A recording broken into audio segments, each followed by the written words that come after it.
যে অঙ্কটা করবো একের অঙ্কটা দেখ, পেজ নাম্বার 124 ঠিক আছে, পেজ নাম্বার 124 এক নম্বর অঙ্ক কি বলছে, শ্রী রমেন বিশ্বাস is the owner of 3 house property in Kolkata. তাহলে রমেন বিশ্বাসের 3টে বাড়ি আছে কলকাতায়, ঠিক আছে, রমেন বিশ্বাসের 3টে বাড়ি আছে কলকাতায়, ঠিক আছে। The particulars regarding the house property for the previous year 23-24 are given below. 3টে বাড়ি দিয়েছে, হাউস 1, হাউস 2, হাউস 3। তো দেখি প্রথম বাড়িটা কি পারপাসে ইউজ করা হবে, টেনেন্ট মানে ভাড়াটিয়া, ভাড়াটিয়াকে দিয়েছি, ও ব্যবসা করবে। দ্বিতীয় বাড়িটা ভাড়াটিয়া থাকবে মানে টেনেন্ট থাকবে, আর তারপরের বাড়িটা টেনেন্ট ওন রেসিডেন্স। তার মানে বুঝতেই পারলি 3টেই তো ভাড়া, 3টেই তো টেনেন্ট। আচ্ছা এই জায়গাটা না একটু ভুল লেখা আছে, সবাই বইতে ঠিক করে নে। এটা টেনেন্টটা কাটা, লাস্টেরটা ওন রেসিডেন্স হবে, 15/4/2020 ওটা টেনেন্টস ওন রেসিডেন্ট না, শুধু ওন রেসিডেন্স হবে। এটা লাস্টেরটা একটু ভুল ছিল, ওটা একটু বই, যাদের বই আছে বইয়ের মধ্যে ওখানটা জায়গাটা কেটে দে, ঠিক আছে, টেনেন্টটা কেটে দে, বোঝা গেল। আচ্ছা এবার দেখ, কোশ্চেন পড়ে বল, কোশ্চেনে কি বলেছে, কোন শহরে বাড়ি আছে, বলেছে কলকাতায় বাড়ি আছে। আর কলকাতায় বাড়ি হলে, কলকাতা মানে মেট্রো শহর, মেট্রো শহরে বাড়ি হলে কোন মিউনিসিপাল লাগে, গ্রস। বলেছিলাম বারবার, রোজ বলছি গ্রস। তো এখানে দেখ গ্রস মিউনিসিপাল বলে দিয়েছে, ফেয়ার রেন্ট বলে দিয়েছে, রেন্ট রিসিভ বলে দিয়েছে। এবার বলছে interest on loan by mortgaging house number 1। House number 1টা মর্টগেজ বন্ধক রেখেছে, হাউস নাম্বার 1 মর্টগেজ রেখে লোন নিয়েছি, এবং লোন নিলে তার উপর ইন্টারেস্ট দিতে হবে।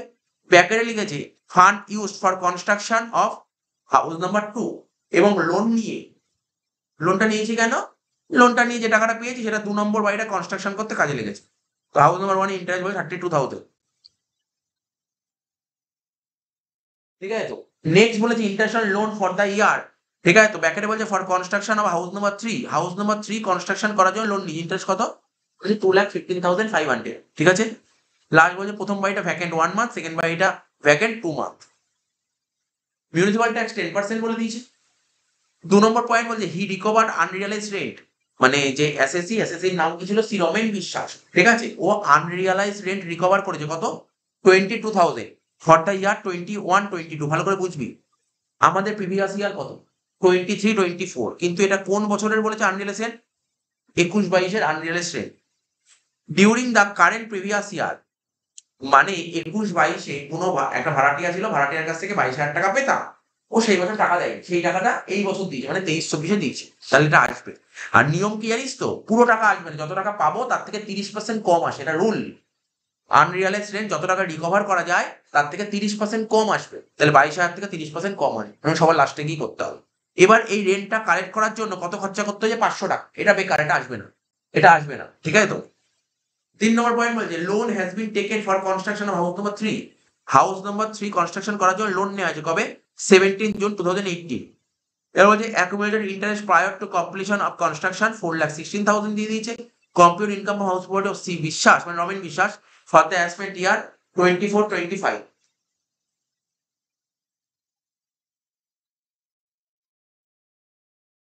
24-25, ঠিক আছে। বলছে assume that he has not exercised option under section 115 বা মানে নিউ রেজিম। আমরা তো নিউ রেজিমে করবো না, আমরা ওল্ড রেজিমে করবো। তাহলে সবার প্রথম ডাক কাট,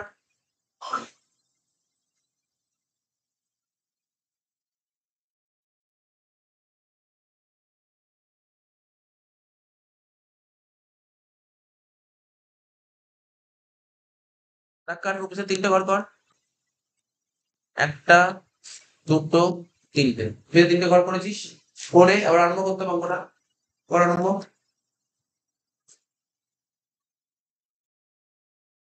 লেখ প্রথমে হাউস নাম্বার 1, প্রথমে লেখ হাউস নাম্বার 1। হাউস নাম্বার 1টা কি ছিল, ব্র্যাকেটে বল লিখবি টেনেন্ট বিজনেস, লেখ ব্র্যাকেটে লেখ টেনেন্ট বিজনেস। হাউস নাম্বার 1 ব্র্যাকেটে লিখবি tenant business, tenant business.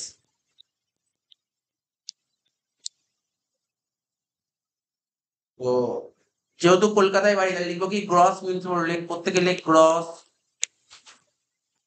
Municipal value. কত বলেছিল গ্রস মিউনিসিপাল ভ্যালু, দেখ কোশ্চেন পড়ে বল, 1,45,000। প্রথম করে লেখ 1,45,000। ঠিক তার নিচে লিখবি ফেয়ার রেন্ট, ঠিক তার নিচে লিখবি ফেয়ার রেট কত টাকা ছিল, 1,44,000। এদের মধ্যে বড় কোনটা, 1,45,000। এবার কি লিখবো? স্ট্যান্ডার্ড রেট কত বলেছে টাকা? কিছু বলেনি, তাই এনে লিখবো। কত হবে? 1,45,000, যেটা বেরোলো তাকে বলে স্টেপ 1।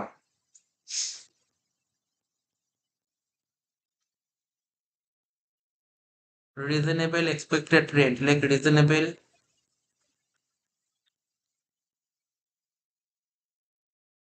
এক্সপেক্টেড রেট, ঠিক আছে। এবার লেখ স্টেপ 2, লিখবো অ্যানুয়াল রেট। কোশ্চেনে অ্যানুয়াল রেট কত বলেছে? কোশ্চেনে অ্যানুয়াল রেট বলেনি, জানিস তো? কোশ্চেনে কি বলেছে? রেন্ট রিসিভ কত?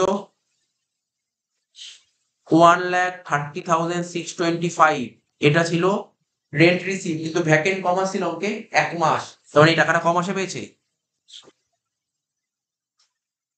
এই টাকাটা পাওয়া গেছে 11 মাসে, তাহলে ওটা ডিভাইড বাই 11, তাহলে 12 মাস হলে কত হতো? ইন্টু 12 করে বল কত হচ্ছে? ক্যালকুলেট করে বল কত হচ্ছে?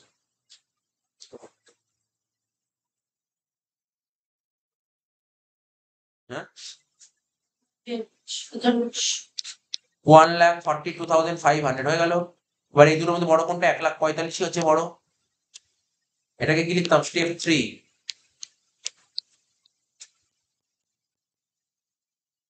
হায়ার অফ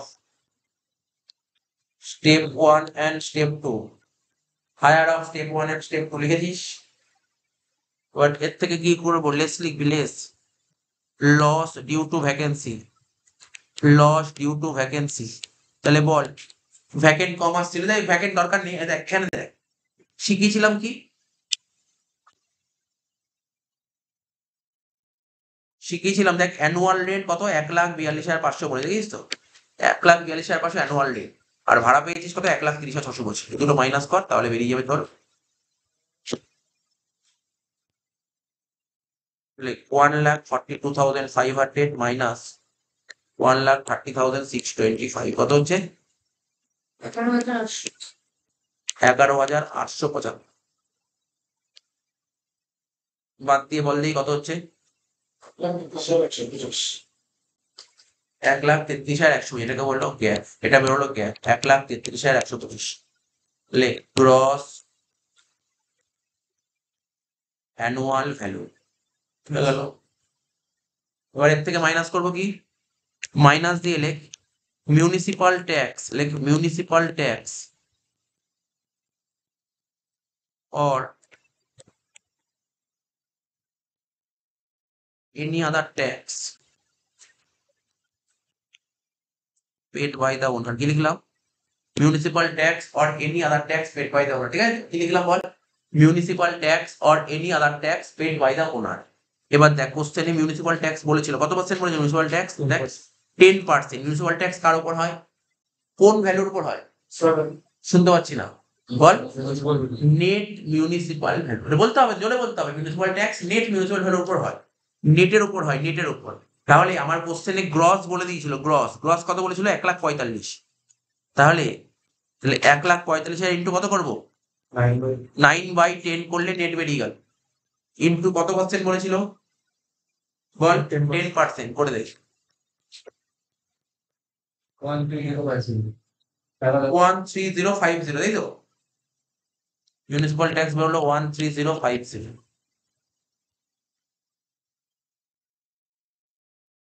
বাদ দে, কত হচ্ছে? 120,075, যেটা বেরোলো তাকে বলে নেট অ্যানুয়াল ভ্যালু, লাইক যেটা বেরোলো তাকে বলে নেট অ্যানুয়াল ভ্যালু। হলো? এর থেকে মাইনাস কর, কি লিখবো? Deduction under section 24। সবার প্রথম লিখবো স্ট্যান্ডার্ড ডিডাকশন। কত পার্সেন্ট ছাড় পাওয়া জানিস তো? 120,075, তার উপর 30%।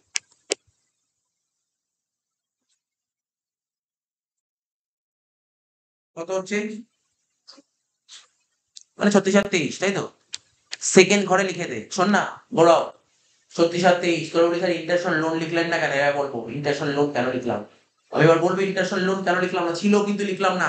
প্রথম বাড়িতে দেখ ইন্টারন্যাশনাল লোন ছিল, কি বলেছিল কোশ্চেনে, প্রথম বাড়িটা মর্টগেজ রেখে লোন নিয়েছিস, প্রথম বাড়িটা মর্টগেজ রেখে লোন নিয়েছিস, কিন্তু সেই লোনের টাকাটা কোন বাড়িতে ইউজ হয়েছে, সেকেন্ড বাড়িতে, তাহলে সেকেন্ড বাড়িতে যাবো, এই বাড়িটা হবে না। কি বললাম বোঝা গেল তো, কি বললাম বুঝতে পারলি তো, প্রথম বাড়িটা মর্টগেজ রেখে লোন নিয়েছিস, কিন্তু সেই লোনটা কোন বাড়ির জন্য ইউজ হয়েছে, সেকেন্ড বাড়ি, তাহলে সেকেন্ড বাড়িতে ইন্টারন্যাশনাল লোনটা বসে, এটা মনে রাখতে হবে। বল বাদ দিয়ে বল কত হচ্ছে। হ্যাঁ বল। 84,052। 84 আর 52, 84,052, এটা প্রথমবারই কমপ্লিট, ঠিক আছে, প্রথমবারই কমপ্লিট হয়ে গেল, সেকেন্ড বাড়ি চলে আয়। লিখবো হাউস নাম্বার 2, হাউস নাম্বার 2, এটা কি লিখেছিলাম, টেনেন্ট বিজনেস বা টেনেন্ট রেসিডেন্স।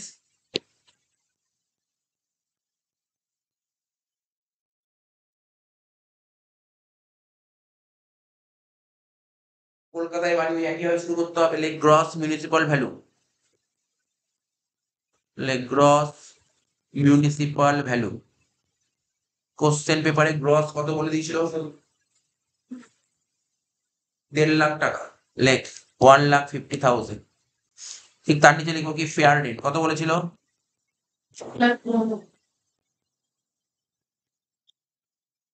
দুটোর মধ্যে বড় কোনটা, 1,92,000।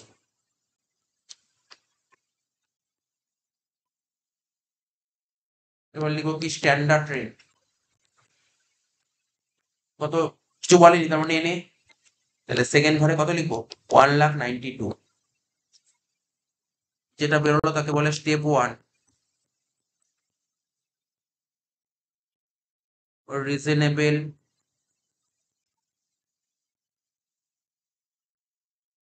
এক্সপেক্টেড রেট, ঠিক আছে। এবার লিখবো কি স্টেপ 2, অ্যানুয়াল রেন্ট। কোশ্চেনে দেখ রেন্ট রিসিভ বলেছিল কত টাকা, 1,70,000, তাই তো, কিন্তু ওরা কোশ্চেনে বলেছিল 2 মাস ভ্যাকেন্ট ছিল বলেছিল না, তাহলে 10 মাসের ভাড়া পেয়েছিস, তাহলে 1,70,000 ডিভাইড বাই 10 ইন্টু 12, ঠিক আছে, 1,70,000 ডিভাইড বাই 10 ইন্টু 12 কত হচ্ছে, 2 লাখ, 2,04,000, তাই তো, এই দুটোর মধ্যে বড় কোনটা, 2,04,000। Next step 3, higher of step 1 and step 2, less লিখবো loss due to vacancy, loss due to vacancy. তাহলে তো বুঝতেই পারছি পুরো সেম আগের মনে যেটা করলাম, এখানে অ্যানুয়াল রেট কত, 2,04,000, আর এখানে 1,70,000 রেট রিসিভ, বাদ দিয়ে দে হয়ে যাবে।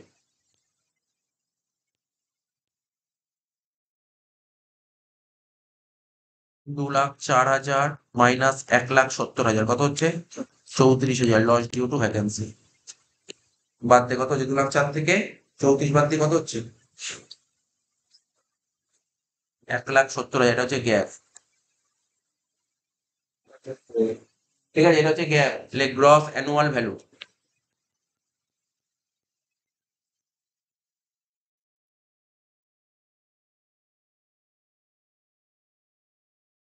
লেস মিউনিসিপাল ট্যাক্স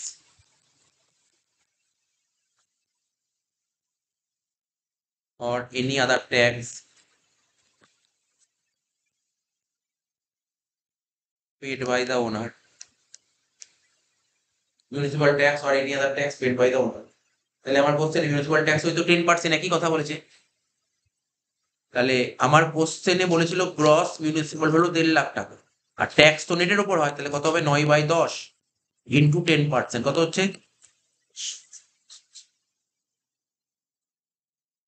13,500 টাকা, বাদ দে 1,56,500, এটাকে বলা হয় কি নেট অ্যানুয়াল ভ্যালু, এটাকে বলা হবে নেট অ্যানুয়াল ভ্যালু, ঠিক আছে। এর থেকে মাইনাস করবো কি লেস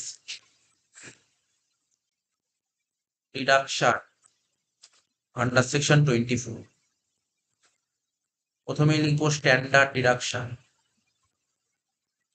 30%, হ্যাঁ 1,56,500 উপর 30% করে দেখো।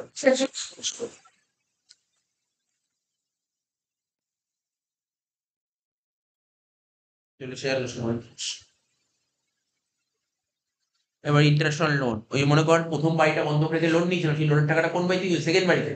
বলতো প্রথম বাড়িতে কোশ্চেনে কত দেখতো যে ইন্টারন্যাশনাল লোন কত টাকা লেখা ছিল?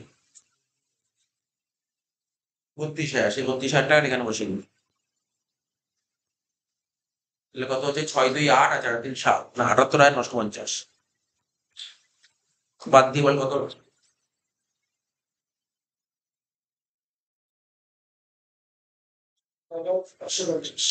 দুটো বাড়ি হয়ে গেল।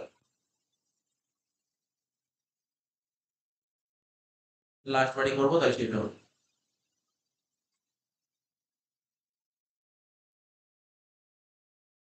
ঠিক আছে, এবার লিখবো হাউস নাম্বার 3 সেলফ অকুপাইড।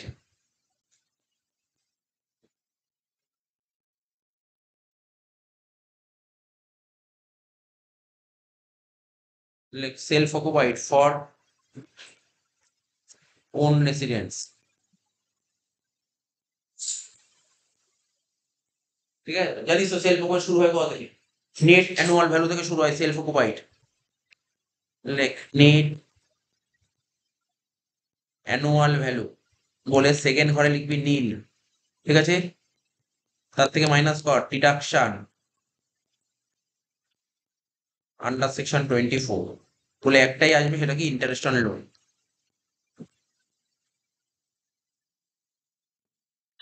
ঠিক আছে তো, একটাই আসবে, সেটা হচ্ছে ইন্টারেস্ট অন লোন। দেখ ইন্টারেস্ট অন লোন কি বলেছিল 3 নম্বর বাড়িটা একটু পড়ছি। 3 নম্বর বাড়িতে ইন্টারেস্ট অন লোন কত বলেছিল ওরা দেখতে পাচ্ছিস তো? ইন্টারেস্ট অন লোন বলেছিল for the year for construction house number 3, house number 3 করার জন্য, কনস্ট্রাকশন করার জন্য লোন নেওয়া হয়েছিল, এবং তার উপর ইন্টারেস্ট চার্জ হচ্ছে কত? 2,15,500। বলছে loan has been taken for construction of house number 3, 3 নম্বর বাড়ি করার জন্য, 3 নম্বর বাড়ি কনস্ট্রাকশন করার জন্য লোন নেওয়া হয়েছিল। কবে লোন নেওয়া হয়েছিল? জুন 17, 2018 এত তারিখে লোনটা নেওয়া হয়েছিল।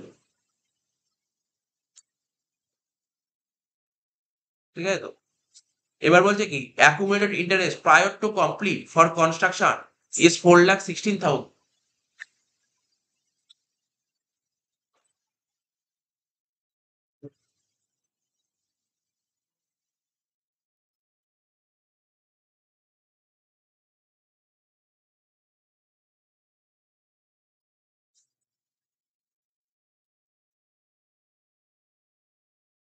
তাহলে কি বললাম? Accumulated interest prior to completion of construction is 4,16,000, তাই তো? তাহলে অ্যাকুমুলেটেড ইন্টারেস্ট খুব ভাইটাল কথা বলেছে। তো এটা করে দিতে হবে, ইন্টারেস্ট লোনের ট্রিটমেন্টটা করে দিতে হবে, তাহলে আমাদের কাজ শেষ হয়ে যাবে। তার মানে আমরা যে ইন্টারেস্ট লোন আগের ক্লাসগুলোতে শিখেছিলাম মনে পড়ছে তো? এই যে এত তারিখে লোন নেবো, লোন নেওয়ার 5 বছরের মধ্যে বাড়িটা কমপ্লিট করতে হবে, এরা বলে ম্যাক্সিমাম 2 লাখ টাকা ছাড় পাওয়া যায় সেলফ অকুপাইড বাড়ির ক্ষেত্রে। মনে পড়ছে তো? সেলফ অকুপাইড বাড়ির ক্ষেত্রে ম্যাক্সিমাম 2 লাখ টাকা ছাড় পাওয়া যায়। আর বলেছিলাম প্রি কনস্ট্রাকশন পিরিয়ড যত টাকা ইন্টারেস্ট থাকবে সেটা 5টা প্রিভিয়াস ইয়ার ডিডাকশন পাওয়া যায়। তাহলে প্রি কনস্ট্রাকশন পিরিয়ড ইন্টারেস্ট ওরা বলে দিয়েছে 4,16,000, দেখছিস তো? তাহলে দেখ করে দেখাচ্ছি এটা, জাস্ট এমনি করে দেখাচ্ছি এখানটায়। আর কোন বছর বাড়িটা কমপ্লিট হয়েছে বলতো? বলেছে কোন বছর বাড়িটা কমপ্লিট হয়েছিল? বাড়ি কমপ্লিট হয়েছিল কোন বছর? প্রথমে বলেছিল 15/4/20 নাকি? দেখ কোশ্চেন পর ভালো করে পড়, কোন বছর বাড়ি কমপ্লিট হয়েছিল? হাউস 3 এই দেখ 15/4/20 বাড়ি কমপ্লিট হয়েছিল। 15/4/20 মানে কত? 20-21। বুঝতে পারছিস না? একদম উপরে বলেছিল 15/4/20, 20-21 বাড়ি কমপ্লিট হয়েছিল। কি বলেছিলাম? যে বছর বাড়ি কমপ্লিট হবে সে বছর থেকে ডিডাকশন পাবো। তাহলে আমাদের প্রিভিয়াস ইয়ার কত? মানে মানে প্রিভিয়াস ইয়ার 23-24, তার মানে আমার বাড়ি কমপ্লিট 20-21, তাহলে 20-21 থেকে ডিডাকশন পাবো।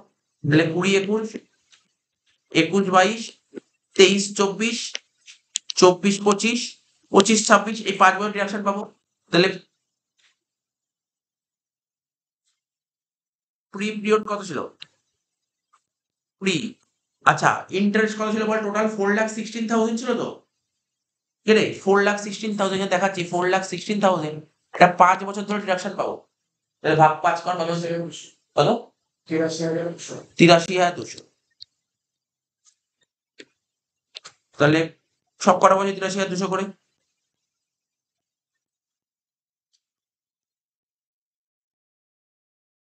বুঝলি তো? এবার পোস্ট পিরিয়ড ইন্টারেস্ট কত? দেখ ওরা কোশ্চেনে post period interest already question দিয়ে দিয়েছে 2,15,500, আর আমরা 23-24 করছি, আমার 23-24 দরকার, 2,15,500। তাহলে দুটো যোগ করবো, বুঝতে পারছিস তো কি বললাম? এই দুটো যোগ করবো, এই দুটো যোগ করবো, এই দুটো যোগ করে কত হচ্ছে বল দেখি? 83,200 2,15,500 যোগ করে কত হচ্ছে? 2,98,700। আমি তোদের একটা কথা বলে দিই, শোন মন দিয়ে শোন। আমরা যখন আগের দিন ইন্টারন্যাশনাল লোন শিখছিলাম, মনে পড়ছে আগের দিন যখন ইন্টারন্যাশনাল লোন শিখছিলাম? আচ্ছা, এখানে একটা ডেট মিস হয়েছে, 20, 21, 21, 22। এটা হবে 22, 23, তাই তো? এটা হবে 22, 23।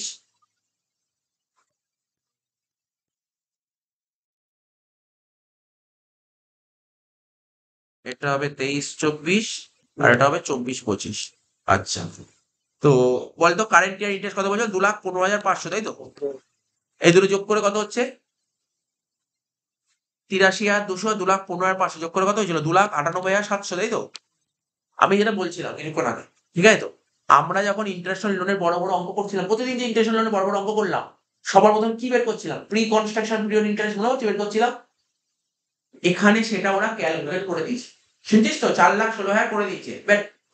মানে তারপরে বাকি জিনিসটা আগের মতন, বুঝতে পারলি তো? তার মানে এখানে আমি 23-24-এ কত টাকা ইন্টারেস্ট ডিডাকশন পাওয়ার কথা বল? 2,98,700। কিন্তু সেলফ অকুপেড বাড়িটাতে ম্যাক্সিমাম কত টাকা ছাড় পাওয়া যায়? 2,00,000 টাকা। তাহলে 2,98,700 লিখবো কত? 2,00,000। এখানে লিখবো 2,00,000 টাকা।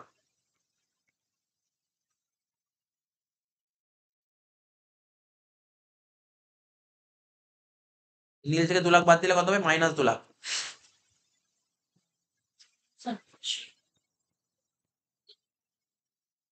টোটাল কত হচ্ছে অ্যান্সার? তারা শেষ হয়নি, এখন অঙ্ক বাকি আছে। এত অব্দি হলো তো? একটা আইটেম মিস করে গেছে, প্রথমে বুঝিয়েছিলাম মনে পড়ে? রিকভারি অফ আনরিয়ালাইজেশন একটা ছিল, করেছিলাম, আমি পড়বো পরে। দেখ একটা রিকভারি অফ আনরিয়ালাইজেশন ছিল না? কত টাকা রিকভার করেছিলাম বল? কত টাকা? 22,000। কি বলছে? পুরো আসবে না, 30% কম আসবে বলেছিলাম না? লাস্টে লেখ, একদম লাস্ট লাইনে গিয়ে লেখ রিকভারি অফ আনরিয়ালাইজড রেট। লেখ রিকভারি অফ আনরিয়ালাইজড রেট। তাহলে কত ছিল? 22,000 টাকা। তার থেকে 30% কম লেখ, 22,000 মাইনাস 30% করে কত হচ্ছে? 15,400, তাই তো? এবার যোগ বিয়োগ করে বল কত হচ্ছে।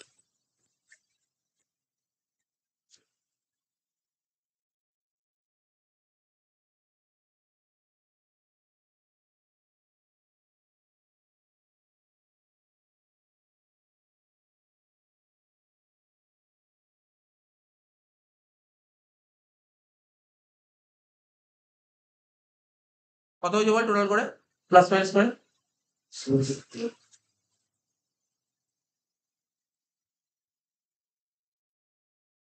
প্রথম বাড়ি বেরিয়েছিল কত? দেখ প্রথম বাড়ি বেরিয়েছিল 84,000, এই যে 84,052 প্রথম বাড়িতে। প্রথম বাড়ি বেরিয়েছিল 84,052। ক্যালকুলেটর নে, সেকেন্ড বাড়ি বেরিয়েছিল 77,550। থার্ড বাড়ি বেরিয়েছিল -2,00,000, এবং লাস্টে একটা অ্যাড হয়েছিল 15,400। কত বেরিয়েছে? কত বেরিয়েছে বল? হ্যাঁ, 22,998। মাইনাস লিখিস না, মাইনাসের জায়গায় এখানে লিখে দে loss from house property. From house property লাস্টে যে ওয়ার্কিংস করলাম এটা টুকে নিবি অবশ্যই। লস ফ্রম হাউস প্রপার্টি হয়ে গেল, করে শেষ। যেটা করবো পিডিএফ এ 6 নম্বর অঙ্ক, দেখ এই অঙ্কটা কোথায় এসেছিল? 1993 এসেছিল অনার্স, দেখিস তো? অনেকদিন আগেকার অঙ্কই করাচ্ছি, অসুবিধা নেই। বলছে সে Paritosh Roy is the owner of 5 houses. ভালো করে দেখ, এই টাইপের অঙ্কগুলো না একটু মন দিয়ে পড়তে হবে, কারণ আগের অঙ্কগুলো কেমন দিচ্ছিল দেখ, হাউস 1, হাউস 2, হাউস 3 পার্সোনালি লিখছিল, তুই দেখে দেখে খুঁজে বার করতে পারছিস, কোনো অসুবিধা ছিল না। কিন্তু এইভাবে না, একটু মন দিয়ে পড়তে হবে, কিন্তু ভালো করে শুনছিস তো কি বলছি? এরকম দেখ কোশ্চেন, আগের অঙ্কগুলো দেখ কেমন সাজিয়েছিল, তুই আগের যে অঙ্কটা করলি হাউস 1, হাউস 2, হাউস 3 এরকম আলাদা করে সাজিয়েছিল, দেখে বুঝতে পারছিলি মিউচুয়াল কত, রেন্ট রিসিভ কত, ভ্যাকেন্ট কত, বুঝে পাচ্ছিলি? কিন্তু এখানটা কেমন ভাবে দিয়েছে কোশ্চেনটা, এইভাবে বলে দিয়েছে, পাশাপাশি সব লিখে দিয়েছে। বলছে পরিতোষ রয় 5টা বাড়ির মালিক। বলছে from the following particular of the houses, compute his gross total income, আমাকে কি বের করতে বলছে? জিটিআই বের করতে বলছে। আমরা জিটিআই করবো না, জিটিআই করবো না। আয়কার সিলেবাসে যখন আয়কার অঙ্ক, এটা কবে এসেছে 1993, তখন জিটিআই বের করতে দিত। এখন তোকে কি দেবে? ইনকাম ফ্রম হাউস ওয়ার্কই বের করতে দেবে। তো আমি জিটিআই করবো না, কিন্তু আমি ইনকাম ফ্রম হাউস ওয়ার্কই করবো। কি বললাম, কি করবো? আমরা ইনকাম ফ্রম হাউস ওয়ার্কই শিখবো, জিটিআই করছি না। জিটিআই করছি, জিটিআই এর জন্য ফিফথ সেমিস্টার আছে, ফিফথ সেমিস্টারে কি জিটিআই শিখবো। ঠিক আছে তো? ফিফথ সেমিস্টার ট্যাক্স আছে। তো দেখ কি বলছে, assuming that he has not excise option under section 115 বাক, মানে নিউ রেজিম। নিউ রেজিমে করবো না। বলছে প্রথম বাড়িটা দিয়ে দেখ, আগে দেখে নে। প্রথম বাড়ি দাগ দিলাম, তারপর দ্বিতীয় বাড়ি দাগ দিলাম, সেকেন্ড হাউস, তৃতীয় বাড়ি দাগ দিলাম, থার্ড হাউস, ফোর্থ হাউস আর ফিফথ হাউস, পাঁচটা বাড়ি দাগ দিয়ে নিলাম। ঠিক আছে তো? দেখ কি বলছে, the house is constructed in December 2011। প্রথম বাড়িটা কবে তৈরি হয়েছিল? 2011 সালের ডিসেম্বর মাসে। The house consist of 4 equal flat, মানে প্রথম বাড়িতে চারখানা ইকুয়াল ফ্ল্যাট আছে, বুঝতে পারছো? চারখানা আছে, প্রথম বাড়িতে চারখানা ফ্ল্যাট আছে এবং ইকুয়াল। এবং হি লেট আউট 3 ফ্ল্যাট, এবং ও 3টে ফ্ল্যাট ভাড়া দিয়েছে রেসিডেন্সিয়াল পারপাস। কত করে? 18,500 টাকা করে প্রতি মাসে। সরি, হ্যাঁ, ওই প্রতি মাসে 18,500 টাকা করে, কিন্তু পার ফ্ল্যাট। একটু ঠান্ডা মাথায় বুঝে নেই। ওর যে প্রথম বাড়িতে 4টে ফ্ল্যাট ছিল, তার মধ্যে 3টে ফ্ল্যাট ও ভাড়া দিয়েছে। কত টাকা করে ভাড়া দিয়েছে 3টে ফ্ল্যাট? 18,500 টাকা করে। ঠিক আছে তো? অ্যান্ড ওয়ান ফ্ল্যাট ভাড়া দিয়েছে কত করে বল? 15,200 করে। তার মানে 3টে ফ্ল্যাট ভাড়া দিয়েছে 18,500 করে, আর একটা ফ্ল্যাট ভাড়া দিয়েছে 15,200 করে per month, to his employees for the benefit of business. এমপ্লয়িকে ভাড়া দিয়েছে। He pay 16,200 as municipal tax, ও মিউনিসিপাল ট্যাক্স দিয়েছে কত? 16,200 টাকা। He has taken loan from bank, ব্যাংকের থেকে লোন নিয়েছে বাড়িটা করার জন্য, এবং ব্যাংকে ইন্টারেস্ট দিচ্ছে কত? 28,700 টাকা। He is responsible for repair works but he spends nothing on repair. ঠিক আছে তো? সে রেসপন্সিবল আছে রিপেয়ার ওয়ার্কের জন্য, but he spends nothing on repair. তো আগে প্রথম বাড়িটা করে নিই, তারপর আমরা দ্বিতীয় বাড়িতে যাবো। তো প্রথম বাড়িটা করে নিই। ঠিক আছে তো? প্রথম বাড়িটা করে নিই, চ।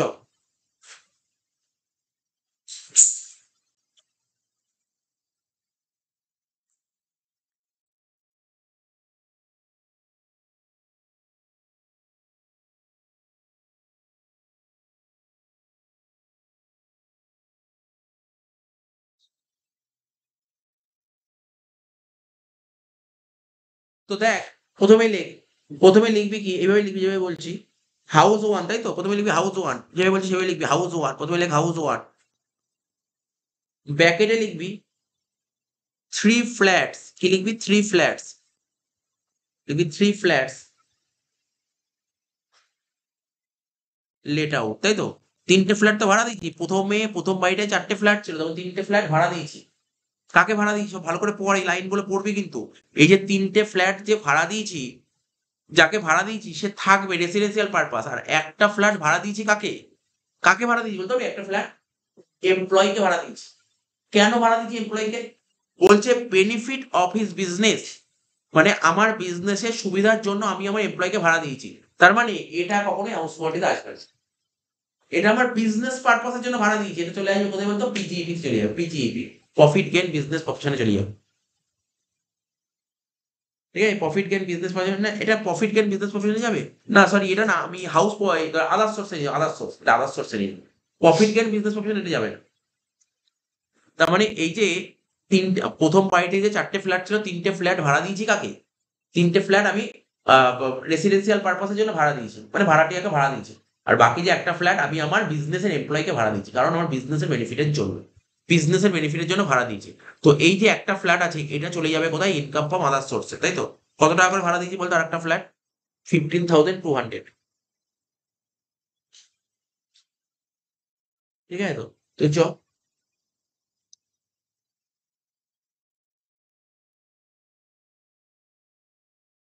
তো অঙ্কটা আরম্ভ করি। বাড়িটার সিটি বলেছে, কোন সিটি না কিছু বলেনি, তাহলে ডাইরেক্ট লেখ মিউনিসিপাল ভ্যালু। প্রথমে ডাইরেক্ট লেখ মিউনিসিপাল ভ্যালু।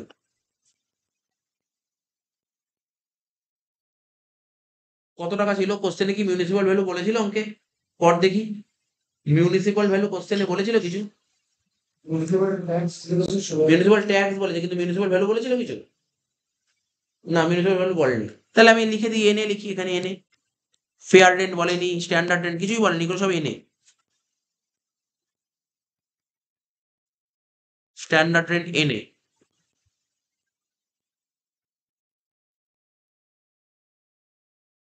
তাহলে কি লিখবো? কি লিখবো বলো? Step 1 reasonable expected rent.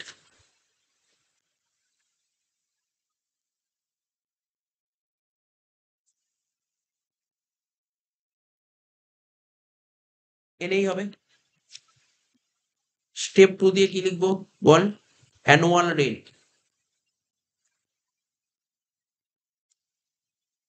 কত টাকা করে ভাড়া দিয়েছি কোশ্চেনে প্রথমে বলেছিল, দেখ। ফার্স্ট হাউসে 4টে ফ্ল্যাট ছিল, প্রথম 3টে ফ্ল্যাট ভাড়া দিয়েছি ভাড়াটিয়াকে। কত করে? 18,500 টাকা করে। 18,500 টাকা করে একটা ফ্ল্যাটে। তাহলে 3টে ফ্ল্যাটে কত? 18,500 ইন্টু 3 ইন্টু 12, তাই তো? করে বল কত হচ্ছে? 6,66,000। এটা হয়ে গেল কি? লেখ স্টেপ 3 দিয়ে লেখ। এটাই তো গ্যাপ, কোনো ভ্যাকেন্ট তো নেই। শর্টে লিখলাম গ্যাপ, পুরোটা লিখলাম না, গ্যাপ লিখলাম ডাইরেক্ট। ডাইরেক্ট গ্যাপ লিখে দিলাম, মানে গ্রস অ্যানুয়াল ভ্যালু, ঠিক আছে? Gross annual value. ব্র্যাকেটে কি লিখবো? Higher of step 1 and step 2।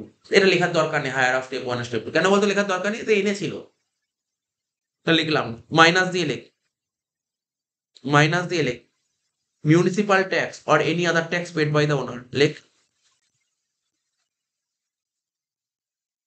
municipal tax or any other tax, municipal tax or any other tax paid by the owner। তো আমার কোশ্চেনে মিউনিসিপাল ট্যাক্স কত বলেছিল?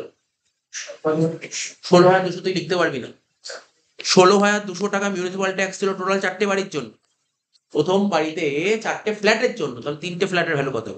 3/4 কত? 12,150।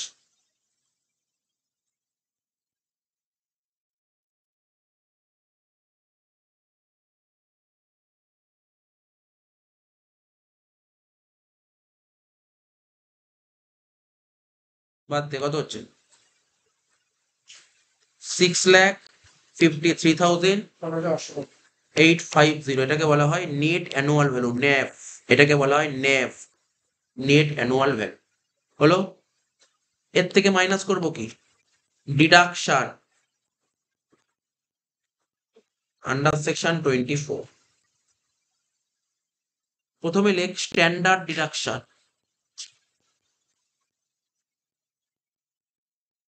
কত হবে? 6,53,850 ইন্টু কত পার্সেন্ট? 30%।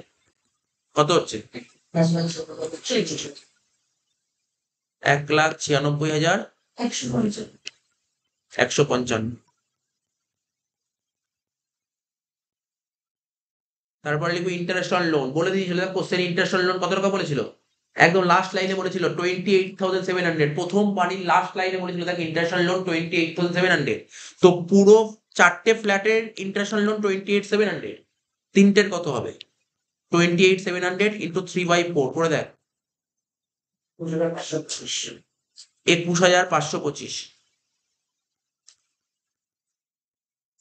দুটো যোগ করে বল কত হচ্ছে?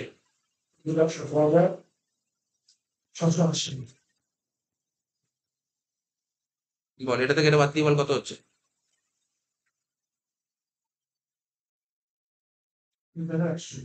4,36,170। আচ্ছা, কোনো বলতে পারলি? প্রথম বাড়িটায় 4টে ফ্ল্যাট ছিল, তার মধ্যে 3টে ফ্ল্যাট ভাড়া দিয়েছি এমপ্লয়, মানে এমপ্লয় না, 3টে ফ্ল্যাট ভাড়া দিয়েছি টেনেন্টকে, ভাড়াটিয়াকে ভাড়া দিয়েছি। বাকি একটা ফ্ল্যাট এমপ্লয়কে ভাড়া দিয়েছি বেনিফিট অফ বিজনেস। ওই একটা ফ্ল্যাটের যে আমি করলাম না, ওটা নোট লিখে দেবো কেন করলাম, পরে নোট লিখ। তাহলে প্রথম বাড়িটা আমাদের কমপ্লিট হলো, তাই তো? প্রথম বাড়িটা কমপ্লিট হলো। এবার চলে আয় দ্বিতীয় বাড়িটা। দ্বিতীয় বাড়িটা পর বলছে the house is constructed on June 30, 2023। মানে 2023 তে বাড়িটা কমপ্লিট হয়েছে। সেকেন্ড বাড়ি কবে কমপ্লিট হয়েছে? 2023 তে। On lease hold land. এটা কি ল্যান্ড বলেছে? লিজ হোল্ড, মানে যে ল্যান্ড লিজ দেওয়া হয়। And was late out to a friend. অর্থাৎ এই বাড়িটা ফ্রেন্ডকে ভাড়া দেওয়া হয়েছে। কত করে? 22,000 টাকা করে ভাড়া দেওয়া হয়েছে। From August 1, 2023। তুই এমনি চিন্তা ভাবনা কর, তোর বাড়িটা কমপ্লিট হয়েছে জুন মাসে, তো তুই কি এপ্রিল মাসে ভাড়া দিতে পারিস? জুন মাসে বাড়ি কমপ্লিট হলে তুই জুলাই মাস থেকে ভাড়া দিবি। কিন্তু ও বলেছে না, আমি আগস্ট মাস থেকে ভাড়া দিচ্ছি। তা কত করে ভাড়া পাচ্ছে? 22,000 টাকা করে। And after the friend left, friend চলে যাওয়ার পর ও অন্য আরেকজন পার্সনকে, মানে অন্য কাউকে ভাড়া দিয়েছে, অন্য কাউকে ভাড়া দিয়েছে। কবে? সেটা জানুয়ারি মাসে। কত টাকা করে ভাড়া হচ্ছে? 23,200 টাকা করে। তো চিন্তা ভাবনা করে নে, তার মানে ও আগস্ট মাস থেকে ডিসেম্বর অব্দি ভাড়া দিয়েছে। ক মাস আছে কোন আগে? August, September, October, November, December, ৫ মাস ২২,০০০ টাকা করে ভাড়া পেয়েছে। আর ২৩,২০০ টাকা করে ভাড়া পেয়েছে ক মাস? ৩ মাস। কোনো ডাউট আছে এখানে? কোনো ডাউট নেই এখানে, বুঝে গেলি।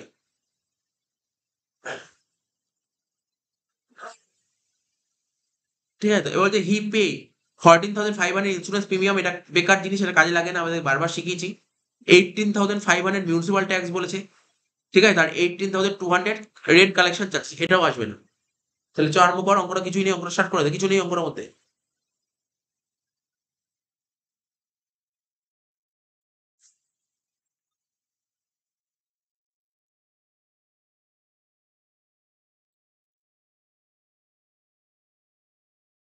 দেখ, আরম্ভ করি, দেখ শোন না, বলি। লেখ হাউস টু, লেখ হাউস টু, লেখ হাউস টু, ব্যাকেটে কি লিখবি? হাউস টু দিয়ে লেট আউট, তাই তো, লেট আউট, এটা তো late out, house to late out for residence.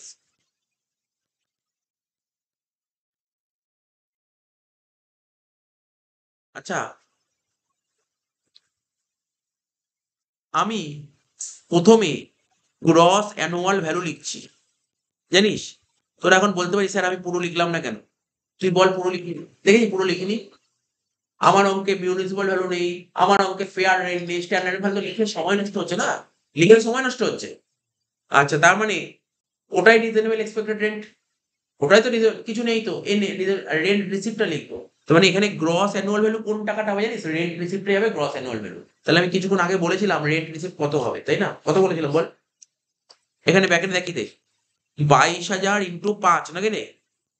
২২,০০০ into ৫ R ২৩,২০০ into ৩, বুঝতে পেরেছি এটা? ২২,০০০ ইন্টু ৫ আর ২৩,২০০ ইন্টু ৩।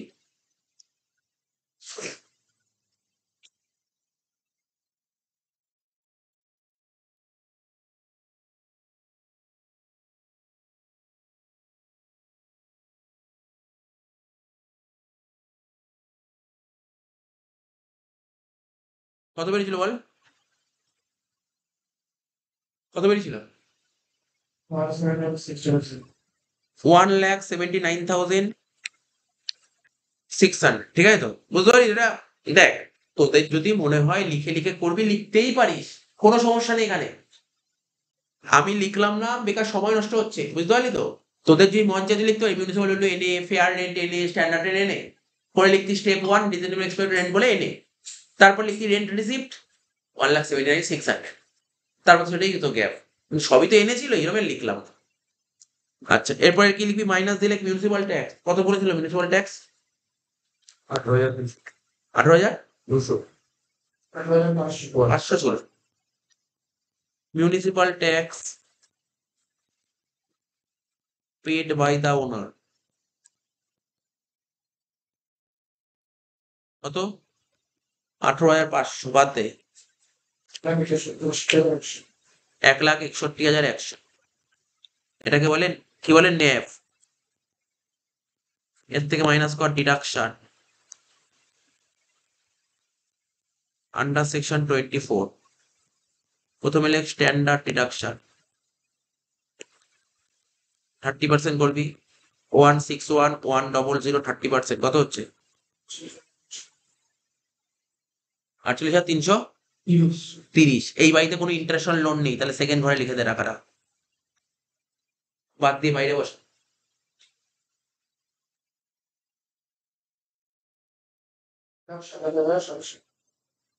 এক লাখ বারো হাজার সাতশো সত্তর 1,12,770।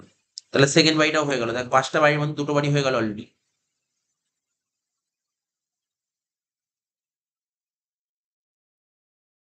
হলো তো? 3 নম্বর বাড়িটা দেখ কি বলেছে, দা থার্ড হাউসটা কি বলেছে, দেখ কি বলেছে।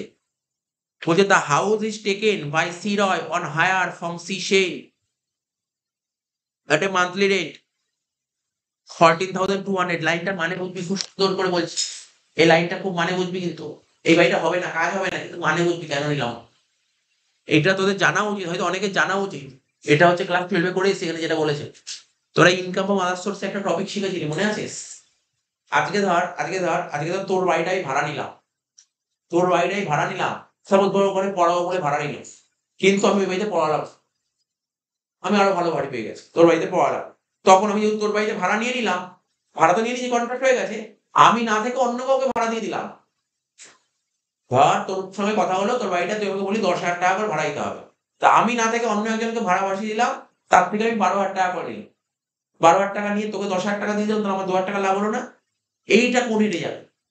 এটা আদার্স সোর্স, এটাকে সাবলেট বলে। সাবলেট শুনেছিস? দেখবি অনেক বাড়ির বাইরে দেখবি ঝোলানো থাকে সাবলেট। সাবলেট বুঝিস? দেখবি অনেক বাড়ির বাইরে ঝোলানো থাকে সাবলেট। সাবলেট মানে কি? ধর আমি কারোর বাড়ি ভাড়া নিলাম, আমি না থেকে অন্য কাউকে ভাড়া দিতে হবে, এটাকে সাবলেট বলে। বুঝতে পারলি কি বললাম? আজকে আমি কারোর বাড়িটা ভাড়া নিলাম, আমি থাকলাম না, আমি না থেকে অন্য কাউকে ভাড়া দিলাম। তো ভাড়াটি মানে বাড়িওয়ালা কিন্তু যাকে যে থাকলো তার থেকে ভাড়া নেবে না, বাড়িওয়ালা আমার থেকে ভাড়া নেবে। বুঝতে পারলি কনসেপ্টটা কি? এটাকে সাবলেট বলে। দেখ এখানে পর বুঝতে পারবি। থার্ড হাউসটা কি বলেছে? The house is taken by C Roy on hire from C Sen. তার মানে সি রয় সি সেনের কাছ থেকে বাড়িটা ভাড়া নিয়েছে কত করে? তাহলে সি রয়টাকে আমরা যার অঙ্ক করছি তার নাম হচ্ছে রয়, এসএসসির নাম রয়। তাহলে রয় কার থেকে ভাড়া নিয়েছে? সেনের থেকে বাড়ি ভাড়া নিয়েছে, সেনের থেকে। তাহলে বাড়ির মালিকটাকে সেন।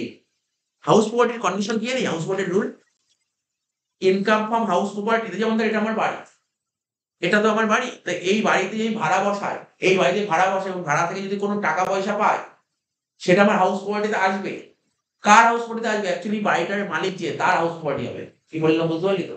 তার মানে এখানে সি রয় সি সেনের কাছ থেকে বাড়ি ভাড়া পেয়েছে, তাহলে সি সেনের হাউস প্রপার্টি হবে, রয়ের হাউস প্রপার্টি নয়। বুঝতে পারলি গল্পটা কি বলেছে? এবং কত টাকা করে ভাড়া? 14,200 and is sublet another percent. মানে সি রয় সেনের কাছ থেকে বাড়ি ভাড়া নিয়েছে, বাড়ি ভাড়া নিয়ে ও নিজে না থেকে অন্য একজনকে বাড়ি ভাড়া দিয়ে দিয়েছে। বা সি রয় সেনের কাছ থেকে 14,200 বাড়ি ভাড়া নিয়েছে, ও না থেকে ও অন্য একজনকে কত টাকা দিয়ে বাড়ি ভাড়া দিয়েছে? 18,500। ও এখানে লাভ করে ফেললো না কত টাকা? and he pay 19,200 municipal tax and 5,000 for repair. প্রশ্ন হলো স্যার এটা কোন এটা আসবে? প্যাকেটে লিখে রাখছি, তো লিখে রাখতে পারি সেটা। এটা IFOS মানে বুঝতে পারলি তো? ইনকাম ফ্রম আদার সোর্সে আসবে। এটা কোথায় আসবে? ইনকাম ফ্রম আদার সোর্সে আসবে। তাহলে তুই আজকে জেনে রাখলি, এটা তো তোরা করেছিলি 12-এ। Sublet house income from other সোর্সে আসে। সাবলেট কোথায় আসে? আদার সোর্সে। সাবলেট আসে আদার সোর্সে। সাবলেট গল্প বুঝতে পারলি? মনে রাখতে পারলি তো সাবলেটের কনসেপ্টটা কি? আজকে তুই তোর বাড়ি ভাড়া দিতে পারিস, আজকে যদি তুই তোর বাড়ি ভাড়া দিস, সেখান থেকে ভাড়া পেলে সেটা তোর হাউস প্রপার্টিতে আসবে। কিন্তু আজকে ধর তুই কারোর বাড়ি ভাড়া নিলি, কিন্তু তুই বাড়িতে থাকলি না, তুই না থেকে তুই অন্য কোনো কাউকে আবার ভাড়া দিয়ে দিবি, এটাকে বলে sub.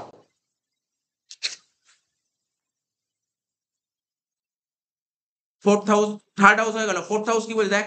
The house is constructed in 2002। বাড়িটা কনস্ট্রাক্ট হয়েছে কবে? 2002 সালে। The house is use for his business. এবং হাউসে কি করছিস? তুই বিজনেস করছিস। তাহলে এটা কোন এরিয়া? পিজিপি। মনে পড়ছে তো? আজকে তুই একটা তোর বাড়ি আছে, তোর বাড়িতে বিজনেস করে নিয়ে যায় পিজিপি, তাহলে এটাও আসবে না। ফোর্থ হাউস আসবে না, ব্যাগে লিখে দিলাম পিজিপি।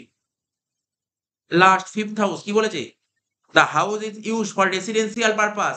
5 নম্বর বাড়িটা কি করছিস? তোর বাড়িটা তুই নিজে কি করছিস? বসবাস করবি বলেছিস। 5 নম্বর বাড়িটা তুই বসবাস করবি বলেছিস। ফেয়ার রেন্ট বলেছে 12,000 টাকা। ইন্টারন্যাশনাল লোন বলেছে 18,000 টাকা। ব্যাংকের থেকে লোন নিয়েছিস, ব্যাংকের থেকে লোন নিয়েছিস কেন? বাড়িটাকে কনস্ট্রাকশন করার জন্য, এবং ইন্টারেস্ট 18,000 টাকা। এই 18,000 টাকার মধ্যে 4,000 টাকা কি আছে বল? 4,000 টাকা আছে এরিয়ার ইন্টারেস্ট। ব্যাস, চ অঙ্কটা করে ফেল, এই পার্টটা করে ফেল, লাস্ট পার্ট। তাহলে কত হবে? 5 নম্বর হাউস।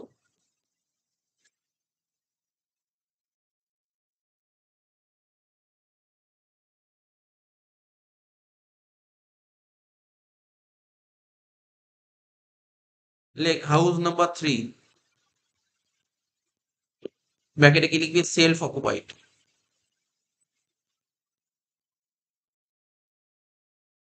শুরু হয় কোথা থেকে? ন্যাপ থেকে শুরু হয়। সেকেন্ড ঘরে লিখবি নীল, মাইনাস করবে কি? Deduction under section 24। একটাই আসবে, সেটা কি? Interest loan.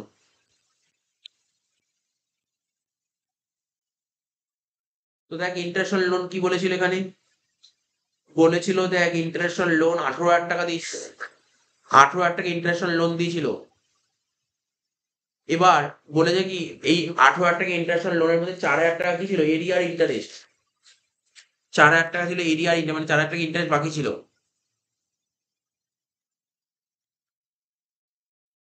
তাহলে কত টাকা লিখবো বলতে পারবি?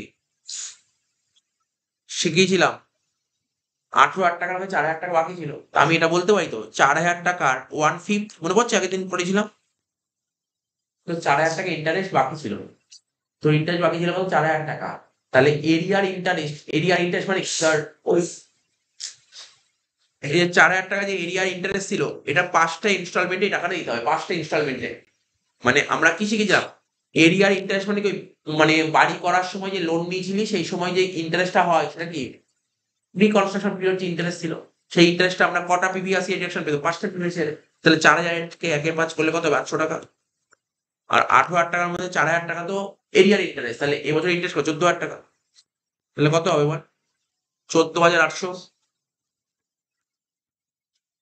মাইনাস 14,800 লেখ, বাদ দে কত হচ্ছে দেখ, জোর জোর করে বল কত হচ্ছে?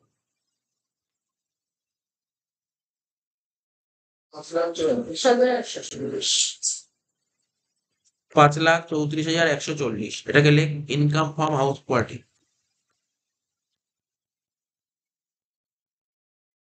Income from house party.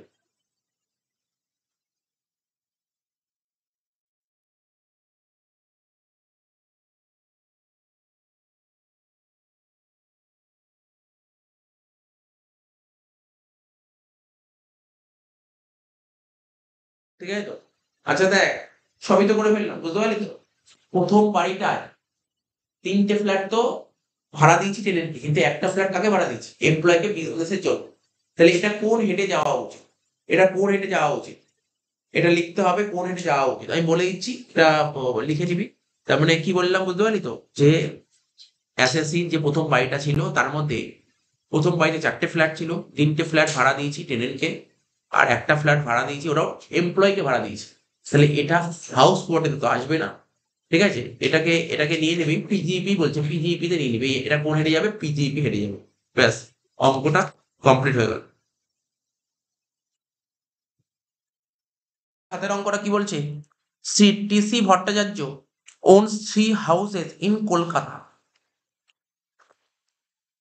The property A, 3টে প্রপার্টি ছিল, property A, property B, property C. Property A let out মানে ভাড়া দিচ্ছে ফর অফিস পারপাস, অফিস পারপাসের জন্য ভাড়া দিচ্ছে at a monthly rent of rupees 19,500। ঠিক আছে তো? প্রপার্টি বি বলছে property B consist of 3 separate residential unit which are let out to different tenant for residential purpose 12,500 per unit per month.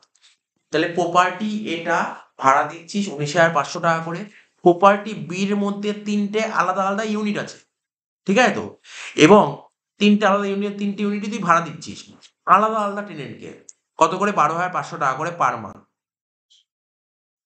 The property C is UC Bhattacharya for his own residence and fair annual value is assessed at 1,80,000।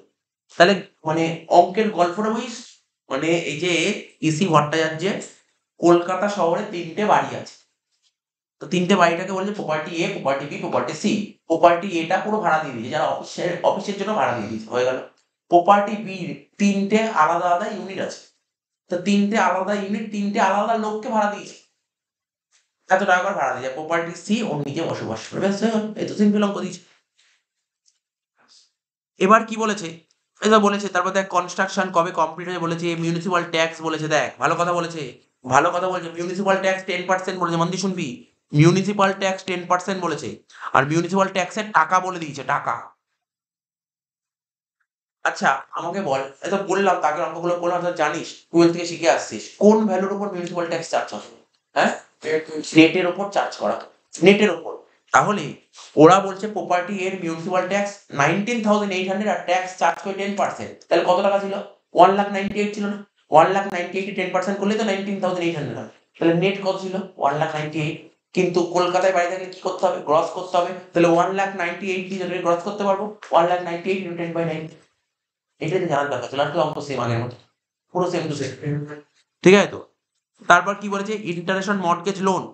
ঠিক, interest on mortgage loan কত বলেছে দেখ? 12,700।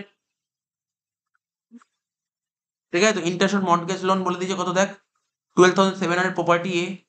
বলছে expense of pump maintenance property B 7,500। Unrealised rent for the year 21-22 unrealised rent আসবে না। কোন বছর unrealise rent আসে জানিস তো?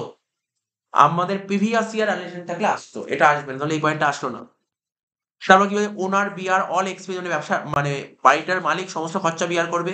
The mortgage loan on property এটাকে মর্টগেজ রেখে লোন নিয়েছিস, was taken for the repayment of personal loan of the owner.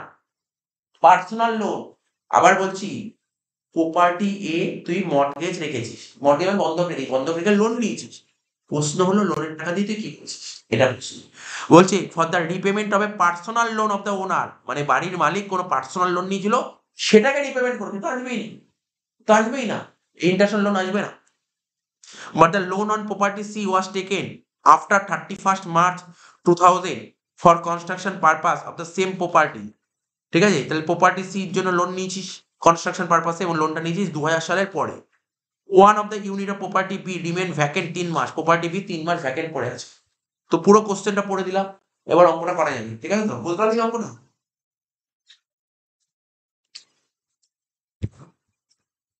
দাগ কাটি আগে, রুপিসের 3টে ঘর কর। ঠিক আছে তো, প্রথমে লিখবো প্রপার্টি এ, প্রথমে লেখ প্রপার্টি এ, ব্যাকেটে লিখবি লেট আউট, ব্যাকেটে লেখ late out for office purpose, late out for office purpose, late out for office purpose.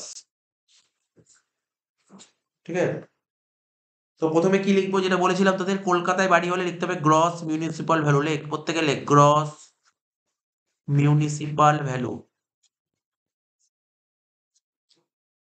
কি লিখলাম? Gross municipal value. তাহলে তোর কোশ্চেন ট্যাক্স বলেছিল 19,800, ইন্টু কত হবে? 100/10, ইন্টু কত হবে? 10/9। ওটা দেখ কত হচ্ছে, 2,20,000। প্রথম ঘরে লেখ 2,20,000। তারপর লিখবি কি ফেয়ার রেন্ট, তারপর লিখবি কি ফেয়ার রেন্ট, ফেয়ার রেন্ট কি কোশ্চেনে বলেছিল? না, তাহলে এনে লিখবি। তারপর লিখবি কি স্ট্যান্ডার্ড রেন্ট, কোশ্চেনে বলেছিল? না,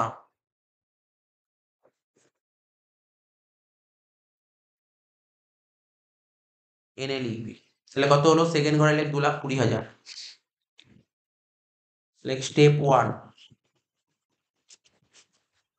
কি লিখবি? রিজনেবল এক্সপেক্টেড রেন্ট, লেখ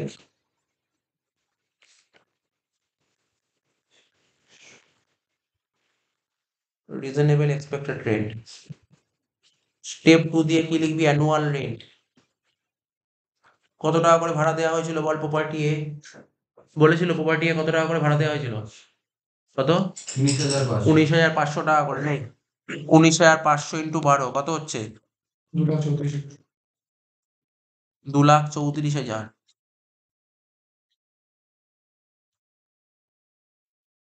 তো এই দুটোর মধ্যে বড় কোনটা? 2,34,000। কি লিখবো? স্টেপ 3, এটা কি লিখবো? হায়ার অফ, হায়ার লেখার দরকার নেই, কারণ তো কিন্তু ভ্যাকেন্ট নেই না, ডাইরেক্ট লিখে দে গ্যাপ, ডাইরেক্ট লিখে দে গ্যাপ 2,34,000। ব্যাকেটে লিখ, ব্যাকেটে কি লিখতে শিখেছি? Higher of step 1 and step 2, higher of step 1 and step 2। কি লিখবো? Higher of step 1 and step 2। Less municipal tax or any other tax, municipal tax or any other tax paid by the owner। কত? municipal tax or any other tax paid by the owner কত? 19,800। তো লেখ 19,800 বাদ দিয়ে বল কত হচ্ছে? 2,14,200। এটাকে বলা হয় ন্যাভ, এটাকে বলা হয় ন্যাভ। ঠিক আছে, তার নিচে লেখ ডিডাকশন,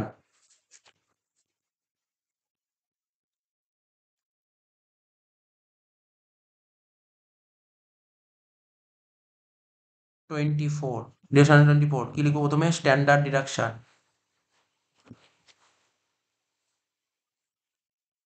লিখ স্ট্যান্ডার্ড ডিডাকশন 30%, 2,14,200, তার উপর 30%, কত হচ্ছে 64,260। সেকেন্ড ঘরে লিখে দে, বাদ দিয়ে বাইরের ঘরে বসিয়ে দে, কত হচ্ছে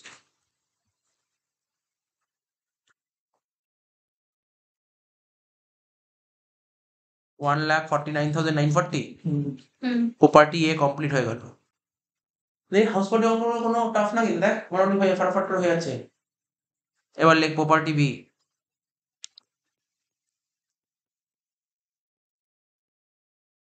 কি লিখবো? প্রপার্টি বি, এটা let out for residence.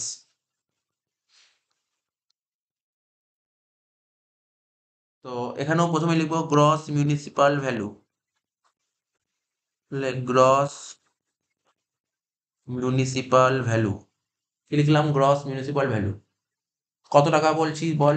Gross municipal value, municipal tax কত বলেছিল? ওই একই রকম ভাবে করবো, 32,400 ইন্টু 100/10 ইন্টু 10/9। বুঝেছিস তো কেন হলো এগুলো? সেগুলো বোঝাতে হবে না। 32,400 ইন্টু 100/10 ইন্টু 10/9 কত হয়েছিল? 3,60,000। 3,60,000 প্রথম ঘরে লেখ। এবার লিখবো কি? ফেয়ার রেন্ট এনে, তারপর লিখবো কি? স্ট্যান্ডার্ড রেন্ট এনে, কত হবে? 3,60,000।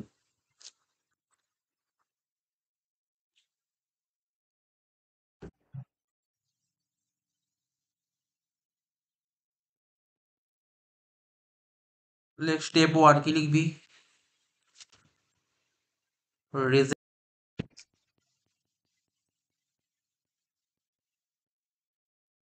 এক্সপেক্টেড রেন্ট কি লিখলাম? রিজনেবল এক্সপেক্টেড রেন্ট 3,60,000, ঠিক আছে। এবার লিখবো কি? Step 2 annual rent.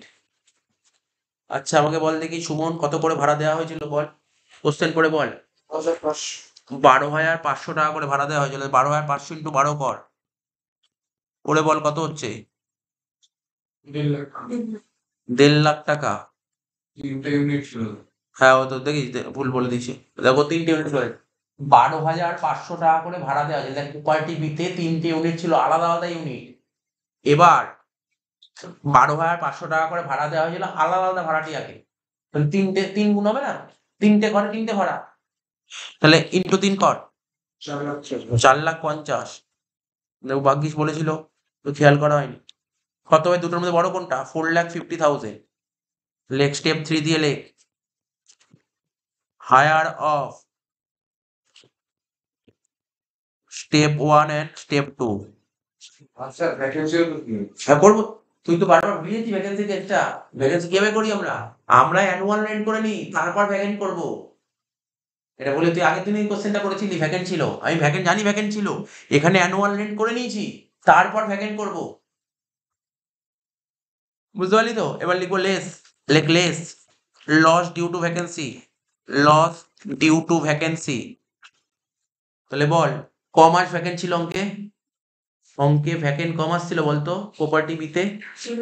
3 মাস ভ্যাকেন্ট ছিল, একটাই ইউনিট। দেখ আচ্ছা কোশ্চেনে কি বলেছে? 3টে ইউনিট ভ্যাকেন্ট ছিল, ভালো করে পড়। ওয়ান অফ দ্য ইউনিট, এই 3টে ইউনিটের মধ্যে প্রপার্টি বিতে 3টে ইউনিট ছিল, তার মধ্যে একটা ইউনিট ভ্যাকেন্ট ছিল 3 মাসে। তাহলে কত টাকা করে ভ্যাকেন্ট ছিল? 12,500 টাকা। একটা একটা ঘরের ভাড়া 12,500 টাকা, ঠিক আছে তো? কিন্তু 3 মাসে 12,500 ইন্টু 3 করলে কত হচ্ছে দেখ? 37,500। এবার বাদ দিয়ে বল কত হচ্ছে?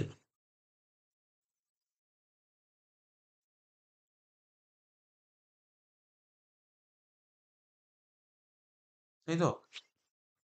মাইনাস করিস না, এখন একটু কাজ আছে। বাদ দিয়ে এমনি বল কত হচ্ছে, এমনি ক্যালকুলেট কর। 4,00,000, 4,12,500। আর একটা খরচা ছিল দেখ এখানে, পাম্প মেনটেনেন্স। এটা একটু এক্সেপশনাল, পাম্প মেনটেনেন্স এর একটা খরচা ছিল, সেটাও মাইনাস করতে হবে। কি বললাম বুঝতে পারলি তো? দেখ একটা পাম্প মেনটেনেন্স এর খরচা ছিল, কি বলেছিল পড়ে নে একবার। এই দেখ এখানে বলেছিল এক্সপেন্সেস অন পাম্প মেনটেনেন্স, ঠিক আছে? এই পাম্পটা মেনটেনেন্স করবে, তার জন্য একটা খরচা আছে 7,500 টাকা। এটা আবার এখান থেকেই মাইনাস হয়, বুঝতে পারলি? এখান থেকেই এখন যেটা করছি, এই যে লস ডিউ টু ভ্যাকেন্সি, তার নিচে লিখবি কি লিখবি? Expenses on pump maintenance. লেখ এক্সপেন্সেস অন পাম্প মেনটেনেন্স।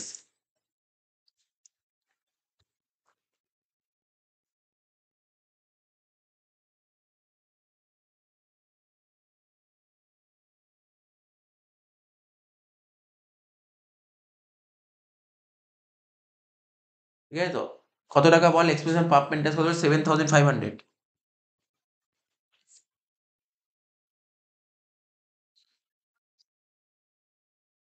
4,05,000 যেটা বেরোলো তাকে বলা হয় গ্যাপ, গ্রস অ্যানুয়াল ভ্যালু। এটা একটু নতুন একটা পয়েন্ট পেলি, বুঝিস তো? মানে টেনেন্টকে যদি কোনো রকমের কোনো সার্ভিস ফেসিলিটি দেয় তাহলে সেটা ডিডাকশন হয়। কারণ দেখ, টেনেন্ট তো ভাড়া দেবে তোকে, টেনেন্টের কাছ থেকে তোর ভাড়া পাওয়ার কথা কত টাকা? যত টাকা ভাড়া পাওয়ার কথা তার থেকে তো এই খরচাটা মাইনাস হয়ে যাবে। বুঝতে পারছিস তো? তোরা দেখি অনেকে বাড়িতে ভাড়া দিলে বেশ কিছু খরচাপাতি করতে হয় কিন্তু ভাড়া মানে বাড়ির মালিককে। বুঝতে পারলি তো? যেমন ধর এখন বাড়িতে ভাড়া দিলে দেখবি অনেকে তো পাম্প বসানো থাকে, পাম্প তো বসানো থাকে।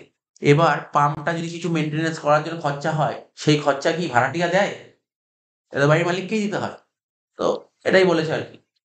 তো 4,05,000 টাকা গ্যাপ হয়ে গেল। এবার লিখবো লেস মিউনিসিপাল ট্যাক্স, তাই তো? মিউনিসিপাল ট্যাক্স এটা বলেই দিয়েছিল প্রথমে। কত বলেছিল বল মিউনিসিপাল ট্যাক্স? করলি তো? 32,400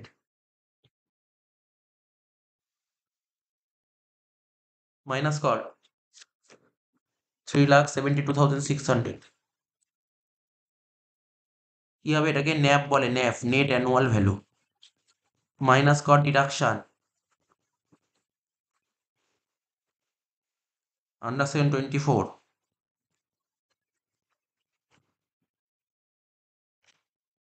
প্রথমে লিখ স্ট্যান্ডার্ড ডিডাকশন কত? 3,72,600 এবং 30% কত হচ্ছে? 1,11,780। ঠিক আছে তো? আচ্ছা, ইন্টারন্যাশনাল লোন তো নেই এই বাড়িতে, আছে দেখ তো? কোন তো ইন্টারেস্টের কথা বলেন রে? কে রে?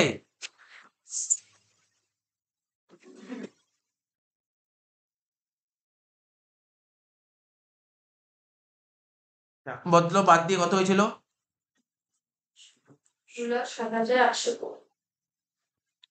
2,60,820। ঠিক আছে। এই সেকেন্ড বাড়িতে কোনো ইন্টারেস্ট ছিল না তো? লোন ছিল নাকি? সেকেন্ড বাড়ি ইন্টারেস্ট লোন ছিল না। লাস্ট প্রপার্টি সি কর। এটা কি লিখবো? Self occupied.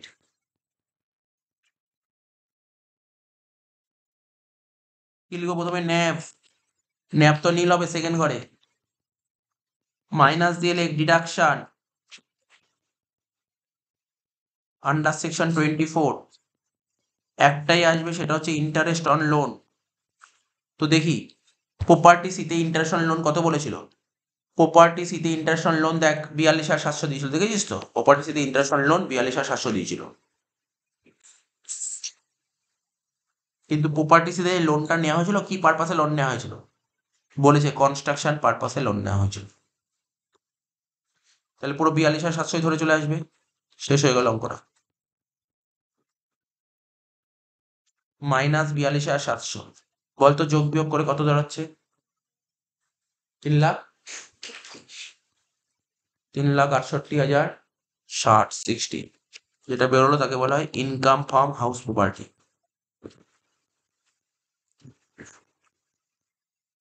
নোট লেখাবো এই অঙ্কটা। এটা শেষ হলে একটা নোট লেখাবো এই অঙ্কটা। বলিস অঙ্কটা শেষ হলে।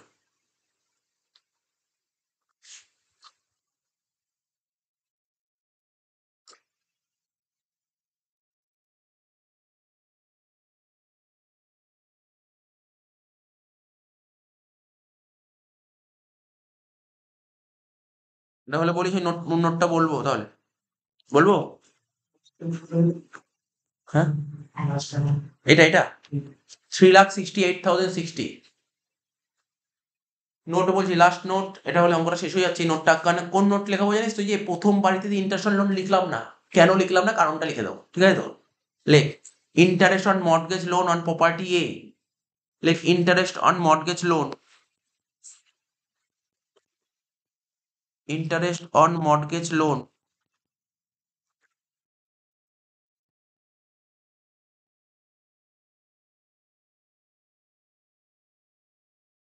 on property A is not allowed as deduction.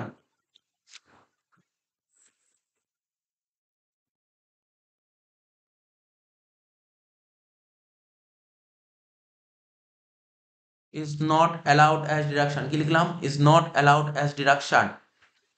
As the loan was not. As the loan was not. As the loan was not. লিখেছিস তো? Utilized.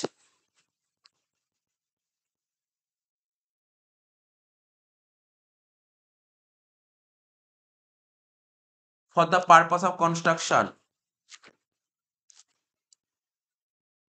For the purpose of construction. For the purpose of construction. ঠিক আছে তো? Of any house property. আমরা আর লিখতে হবে না, for the purpose of construction লিখতে হবে, দরকার নেই।